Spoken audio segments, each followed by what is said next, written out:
hot topics, leading edge gear techniques and information to make you #1 on the water. Brought to you by Mercury. I'll be the first to admit I know very little about the mechanics of an engine or what goes into them and things like that. So I brought in an expert, and Heidi here is going to talk a little bit about four-stroke oil. Now Heidi, the first thing I noticed when I'm looking at these jugs of oil is right here it says SAE 10W30. Sounds exactly like what I'm going to put in my truck. How is a marine grade oil different than say an auto oil? For one, you are more susceptible to corrosion in a marine environment than you are in an automobile. So that's one difference. Okay.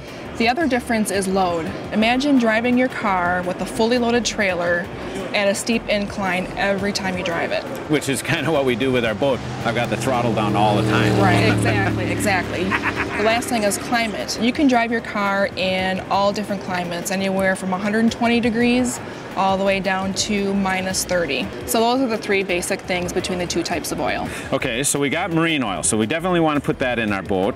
The next thing I see on here is FCW. FCW stands for 4-cycle water-cooled engine. It's a certification from the NMMA. In order to have this seal on our oil, we have to go through about a dozen or so tests that prove that our oil will work in a marine environment. But doesn't Mercury even go above and beyond that to give you even a better oil for your engine? We do. We do testing in our engines with our products. We've also tested against automotive oils. What are some of those kind of tests that they do?